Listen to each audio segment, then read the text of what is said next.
Listening Test 8. You'll hear a number of different recordings and you'll have to answer the questions on what you hear. There will be time for you to read the instructions and questions, and you'll have a chance to check your work. All the recordings will be played once only.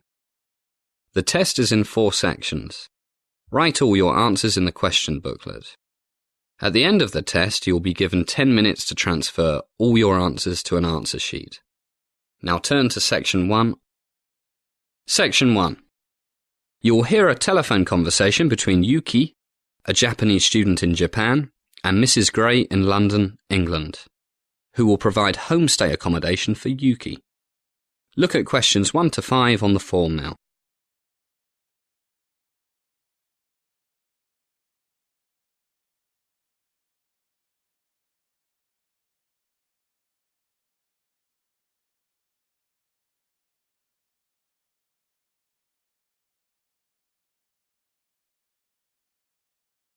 You'll see that there is an example which has been done for you. On this occasion only, the conversation relating to this will be played first and repeated. Hello, the Gray residence. Hello, you are Mrs. Gray? Yes, who's calling? I am Yuki Kitashima in Tokyo. Oh, I'm so happy you called. The homestay officer at the college told me you would call in a day or two. Now we shall begin. You should answer the questions as you listen because you will not hear the recording a second time. First, you have another chance to look at questions 1 to 5. Listen carefully and answer questions 1 to 5. Hello, the Gray residence. Hello, you are Mrs. Gray? Yes, who's calling? I am Yuki Kitashima in Tokyo. Oh, I'm so happy you called. The homestay officer at the college told me you would call in a day or two. Yes, I am very happy to speak with you, Mrs. Gray. I hope I am not calling at an inconvenient time. No, it's perfect. I've just got back from taking the dogs for a walk and put the kettle on for a cup of tea. What time is it where you are, Yuki? It is 3 o'clock in the morning, Mrs. Gray. Oh, dear. You waited up all this time to call me? It is 7 p.m. in London, I think. Exactly. My English teacher told me this is a good time to call English people. They have just had their dinner and then watch television or go to the pub. Ha ha. Well, Fred, that's my husband. He's working a bit late tonight. So we'll go out for dinner when he gets back, probably in an hour or so. Now you've called, we'll have to have Japanese food to celebrate. Oh, you are too kind, Mrs. Gray. So I should go out for fish and chips, yes? So lovely. Us eating sushi in London and you eating fish and chips in Tokyo. I don't know what Richard and Anne will have. Richard and Anne? Oh, how silly of me. Yes, they are our 2 children. Richard is 17 and Anne is 19, just about your age. Yes, I am just 20, Mrs. Gray. Look at questions 6 to 10.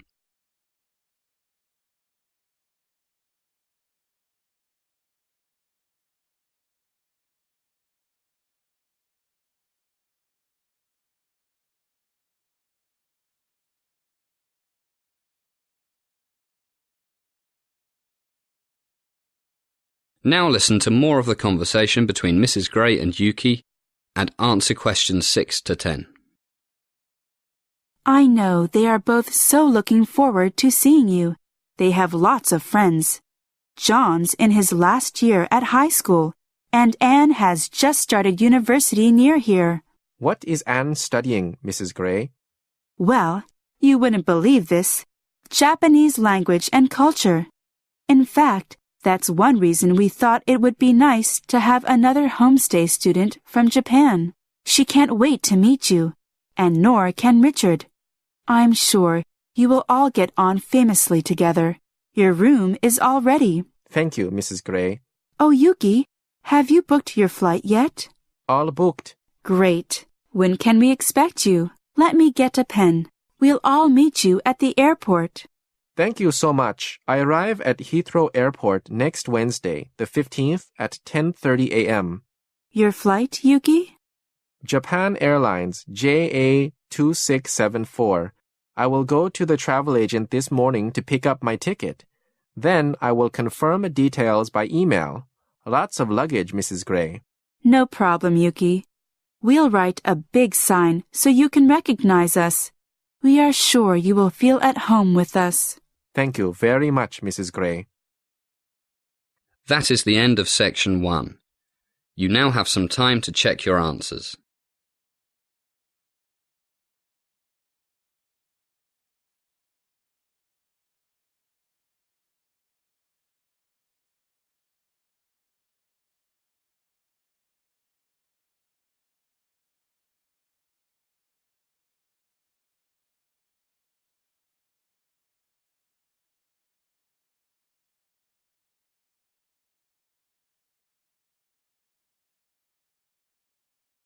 Now turn to section 2. Section 2. You're going to hear the immigration officer at a British embassy explaining the visa application process to a group of people who wish to go to the United Kingdom. First, look at questions 11 to 16.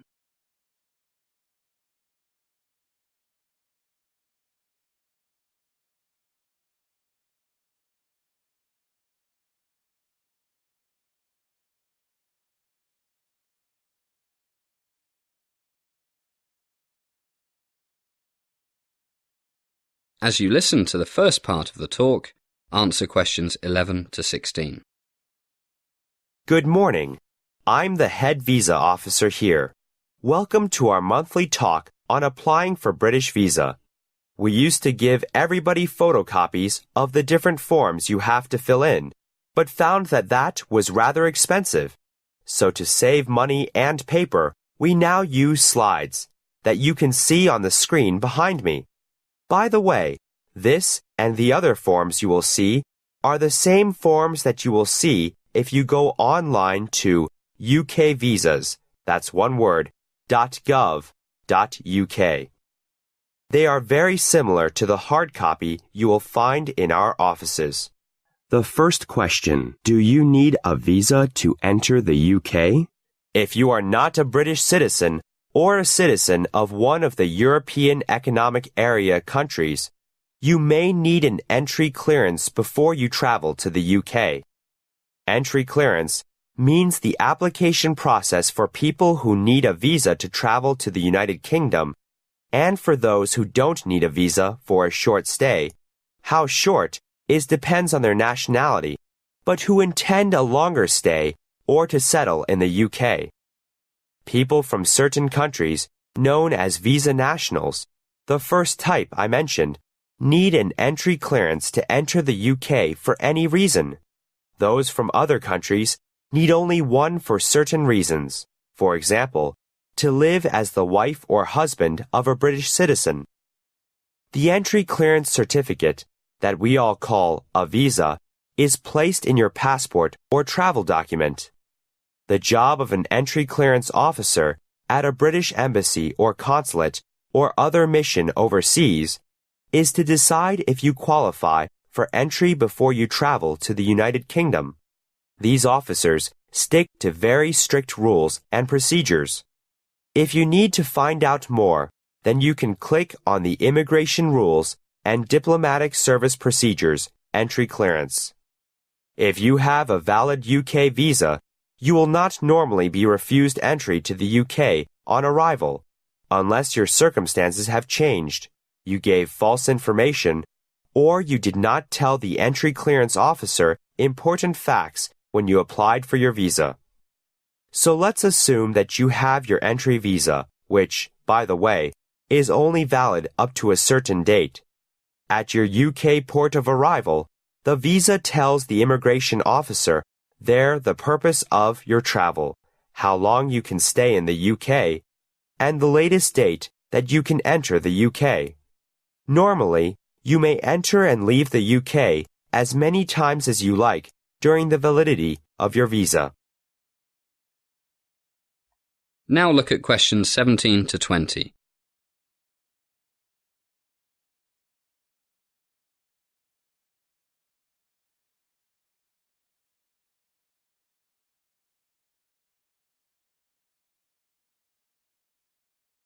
As the talk continues, answer questions 17 to 20. Okay, let's go back to the question. Do you need a visa?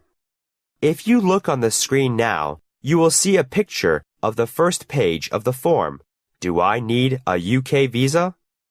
We find that a few people spend hours filling out visa application forms, only to discover that they don't need a visa. You can use this questionnaire to find out if you need a visa or entry clearance to enter or transit through the UK. Please note that the rules can change sometimes, so it's a good idea to visit the news page and the Visa and DATV Nationals page. You can see that this is recommended on the form. Going down the form, we see the purpose of visit section, au pair, business, doctor, medical treatment, to see one's fiancé, returning resident, student for more than 6 months, and dozens more. I must stress again that it is very important that you answer all the questions truthfully and accurately. Even an accidental mistake can ruin your chances of getting a visa, possibly forever. Next, we have country of nationality. Please note that this refers to the passport you hold or that you will hold, and not to where you are living or staying now. That is the next question, current location, which is quite simple. So as well helping you find out if you need a visa, you can also find out where you should make your application, as well as which application form you need to fill in, and which guidance note you should read. Now, some of you here I know wish to sponsor a visitor to the UK, and others of you have a sponsor for your visit. The basic rules applying to a sponsored visitor are: 1. He or she wishes to stay in the UK as a visitor for no more than 6 months. 2. He or she intends to leave the United Kingdom on completion of his or her visit. And 3. He or she has enough money to live without working and without needing help from public funds, such as income support or housing benefit. That is the end of section 2. You now have some time to check your answers.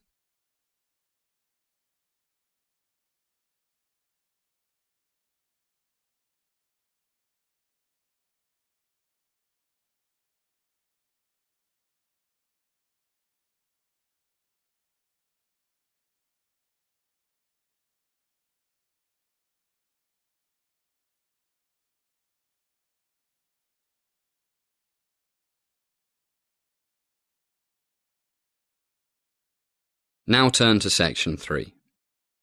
Section 3. You're going to hear a market researcher asking an elderly couple in a shopping mall about how their environmental awareness affects their shopping decisions. Listen to the first part of the conversation and answer questions 21 to 25. You now have some time to read questions 21 to 25.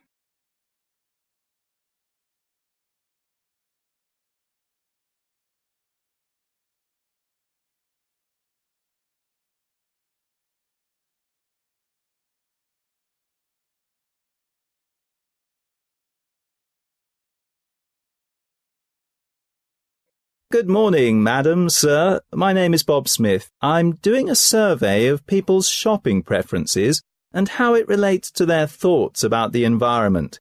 I'd be very grateful if you could spare a few minutes of your time. The environment, you say? Well, I think it's very important. It's terrible what's happening. You can't pick up a newspaper without reading about melting ice caps and tigers going extinct. I'm very worried about my grandchildren's future. Oh, don't carry on, dear. Are we going to help this gentleman, or do you have to get to your meeting? It's the environment. Of course we're going to help him. My meeting can wait. Looks like we can spare you a few minutes. By the way, what's your name again, Bob? Right, Bob. I'm John, and this is Joan. Great. Good to meet you. You don't mind me asking who you are doing this for and what the purpose is? I don't want to go out giving information that will help those big corporations sell more junk food to children. Don't worry, it's the opposite. I work for the Green Market Research Company based in West London. We specialise in helping environmentally responsible companies tell consumers why they should buy their products, rather than products that have a more damaging effect on the environment. Well, that's a good thing.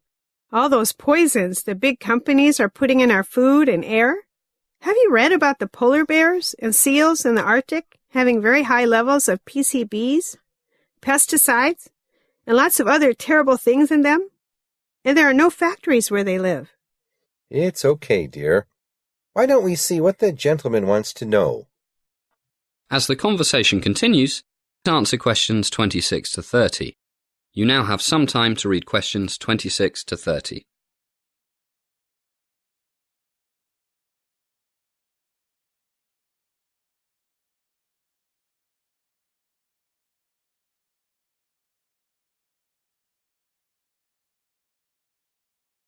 Yes, well, thank you, sir. Look, why don't we sit down at that table? Can I get you a coffee, tea, or something? Oh, I'd love a cup of tea. My husband always has black coffee. Sure. Anyway, can I begin by asking you what you believe is the most serious environmental problem humans are facing nowadays? Well, there are so many. But since I retired, I've been doing a lot of reading about this. So much information on the internet. I think it's climate change, global warming. Global warming. And John, may I call you John? Please do. And does this make any difference to your shopping decisions? It certainly does. For example, we bought a new fridge a week ago. We're both pensioners, so we're a bit careful about how we spend our money. We had already decided we didn't need such a big fridge. We'd had the old one since the kids left home over 20 years. But we also decided to look for the most energy-efficient fridge. Yes, it cost 20 pounds more than the second most efficient one. But John worked out we would soon save more on our electricity bill. So what was the main reason you chose the most expensive one? Saving money or saving energy to reduce the effect on global warming? Oh, global warming, certainly.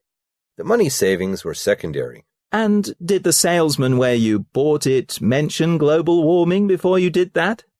Oh, no. I think he thought we were a bit strange, but he was too polite to show it. But he did point out the lower electricity bills. And you, Joan, what do you think is the most serious environmental problem? Well, John and I both agree that it is global warming. What about the second most serious? Oh, it must be all those pesticides and other chemicals. Do you know that we are all walking around with hundreds of chemicals inside us that Mother Nature never intended to be there? John, what was that name they used? P.O. something. Persistent organic pollutants, dear. POPs. That's it. POPs. Well, they're so harmful. All that cancer. It's terrible. I agree. And what difference, if any, does this make to your shopping? Well, we love gardening, so we grow most of our own vegetables now. But when we buy food, we always go to the health food store and buy organic fruits and vegetables, and our children do the same now. It costs a bit more, but it's getting cheaper as more and more people insist on it. And the farmers are happy not to work with all those pesticides and herbicides. So we try to do our bit for the planet. That's great. Okay, let's drink our tea and coffee and then we'll carry on. That is the end of section 3. You now have half a minute to check your answers.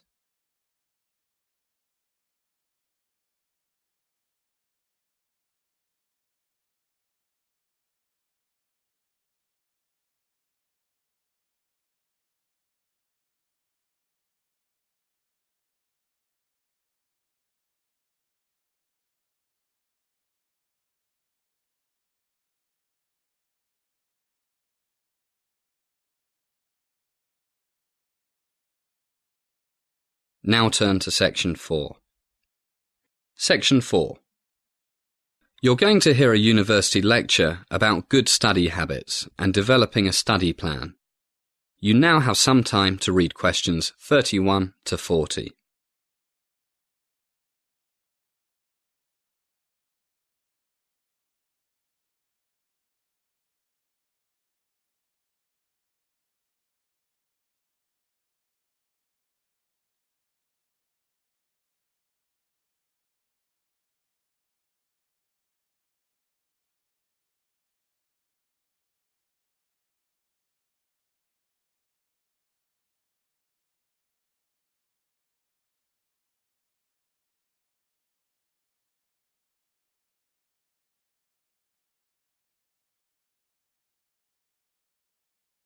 Good morning, everybody. As most of you know, I'm Professor Rosemary Parkinson, and as I'm sure you all know, else you wouldn't be here, I'm going to give a talk on good study habits and developing a study plan. First of all, why do I think such a talk will be helpful to you? After all, you are all first-year university students, although I see some familiar faces here, so I guess some of you have been at our university for much more than a week or so. But the point is, you've all been students for 12 years or more, so surely you know all about studying. Well, it seems rather strange, but all of us spend years at school learning maths, physics, chemistry, history, languages, all sorts of things.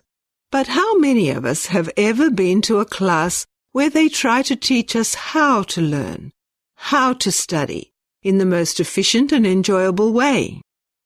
I say enjoyable because learning things we don't enjoy learning, that we think we have no interest in, is such a bore. But in fact, many studies show that most of us enjoy studying most things if we do it right, if we study properly in an active way that constantly uses our creativity, that makes us excited about what is coming next. That gives us the satisfaction of having solved a problem. How many of you know people who hate studying but love doing crosswords or playing computer games that challenge their minds and their reflexes? Lots of you, I'm sure. Well, one objective is to learn to enjoy studying in the same way we enjoy those crosswords and computer games. Okay, we'll come back to that later. Now, I want to discuss a few basics. 1. Regular exercise. Countless studies show that regular physical exercise, say 40 minutes or so, 5 days a week of jogging, fast walking, weight training, tennis, whatever you enjoy, puts you in a more positive frame of mind and also increases creativity and memory for hours after the exercise. Other important things are to eat good, healthy food, get enough sleep, and try not to spend too much time and money in the student bar. There's nothing worse than trying to learn something or solve a problem than when you have a hangover. So, as the Romans used to say, mens sana in corpore sano, a healthy mind in a healthy body. Right, now we're all going to keep fit and healthy. What about the studying? First, you must work out the times that you will use for study. When I say study, I mean all the schoolwork, writing essays, reading, etc., that you do out of class. Be realistic. Don't plan to spend 60 hours a week on it. It's too much for most of us. Set aside 1 or 2 blocks of time, each of, say, 2 or 2.5 hours a day, that are your study time. As I say, be realistic. Don't set yourself such an ambitious goal that you will never stick to it. And it's also a good idea to leave 1 day a week, Sunday perhaps, completely free, so you can relax, and occasionally do some schoolwork at those times when it builds up a bit. That's time settled. Now for place. We are creatures of habit. We do things better when we do them in places that we associate with a particular activity, in this case, studying. So it's best to try and set aside a quiet place, perhaps your bedroom, a study if you have one, which is where you study. When the weather is nice, it could be outdoors. Nothing is nicer than reading and thinking about that novel you have to read for English Literature 101 on a quiet, grassy bank by a stream on a sunny day. And we mustn't forget the library. Most of us find that studying surrounded by the learning of centuries, is inspiring, as though studying is the only proper thing to do in a library. Okay, time, place, what next? It is questions. Before you set out to read something, always ask yourself, what questions do I want and expect to be answered in this chapter or this paper? Don't simply start reading and hoping to absorb information like a sponge. Give the information somewhere to go, like little hooks in your brain to hang it on. These hooks are the questions you've thought of. And don't try to do too much at a time.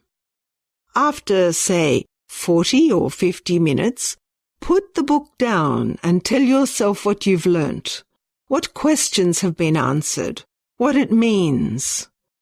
Spend a few minutes on this and take a short walk while you're doing it. That is the end of section 4. You now have half a minute to check your answers.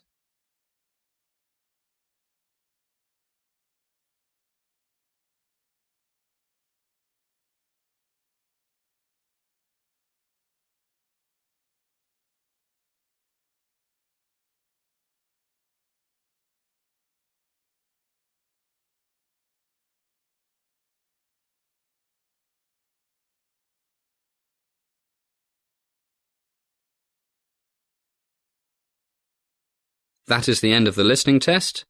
You now have 10 minutes to transfer all your answers to the answer sheet.